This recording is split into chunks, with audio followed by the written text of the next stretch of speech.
वो चिल्लाती रही, मुझे मत मारो, मुझे मत मारो। एक ऐसा ही वीडियो आज सोशल मीडिया पर वायरल हो चुका है और वो वीडियो है इंटरनेशनल बॉक्सर स्वीटी बुरा का। स्वीटी बुरा जिसने 2022 में शादी की थी दीपक हुड्डा से, मशहूर कबड्डी प्लेयर दीपक हुड्डा। जी हाँ, बिल्कुल आज के दिन ये विवाद हरियाणा में सबसे ज्यादा चर्चित है। आज दोस्तों सोशल मीडिया पर ये एक आम वाकया है। आज ये जो चीजें मैंने बताई हैं, ये आरोप लगाए हैं स्वीटी बुरा ने, इंटरनेशनल बॉक्सर स्वीटी बुरा ने, और ये आरोप लगाए हैं उसने अपने ही पति दीपक हुड्डा पर। आज एक प्रेस कॉन्फ्रेंस जो आज स्वीटी बुरा ने रिलीज की है पत्रकारों को बुला के, और उनके सबके सामने वो बुरी तरीके से रोई है। और स्वीटी बुरा ने कहा है कि वो मुझे जानवरों की वैसी जानवरों जैसे बर्ताव करता था, और मैं जब चाय भी पीती थी अगर एक सिप की आवाज भी आ जाती थी तो वो मुझे जानवरों की तरह पीटने लग जाता था। अब इन बातों में कितनी सच्चाई है तो इसके ऊपर तो पुलिस इन्वेस्टिगेशन कर रही है। और कुछ दिन पहले, 3 दिन पहले ही एक दीपक हुड्डा ने एक FIR दर्ज करवाई थी कि स्वीटी बुरा ने उसे महिला थाने में ही मारा था।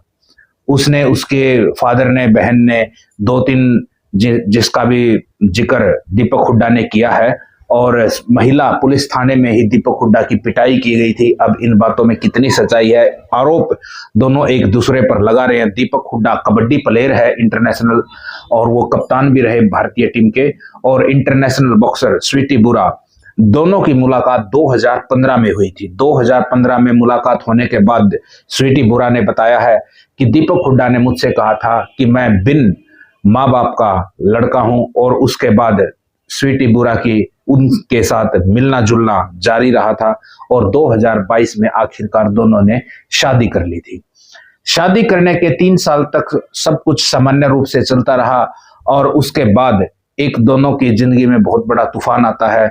उससे पहले एक मैं और आपको जिक्र बता देता हूं कि दीपक हुड्डा ने महम से इलेक्शन लड़ा था MLA का, और वो उसमें हार गया था। उसके बाद दोनों की जिंदगी में एक उथल पुथल मचाने वाला, उसके बाद एक तूफान आता है, एक उतार चढ़ाव आता है।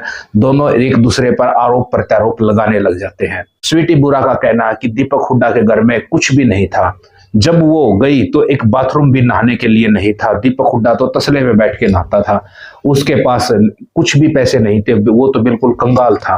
वो तो उसके पास, आप सोच रहे हैं कि वो एक इंटरनेशनल प्लेयर है, उसके पास तो मतलब खाने के भी पैसे नहीं थे वो उसके पास। और मेरे पास तो जॉब थी, और साथ ही साथ में मेरे पास इंटरनेशनल मेडल है, मैं इंटरनेशनल प्लेयर हूँ बॉक्सिंग की, मेरे पास पैसा था, शोहरत थी, दौलत थी, सब कुछ था।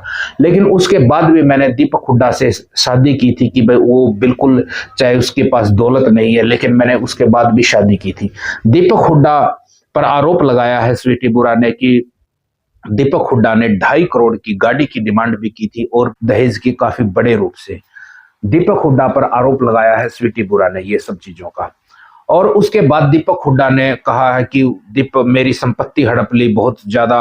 और उसके बाद रोहतक जो पुलिस थाने में दीपक हुड्डा ने आरोप लगाया है और एक FIR दर्ज भी करवाई है संपत्ति हड़पने की। और स्वीटी बुरा ने कहा है कि उसके पास तो कुछ भी नहीं था, नहाने खाने के पैसे तक नहीं थे, और मैं उसकी संपत्ति कहां से हड़प लूंगी, उसके घर में तो बाथरूम तक नहीं था, टॉयलेट तक नहीं था।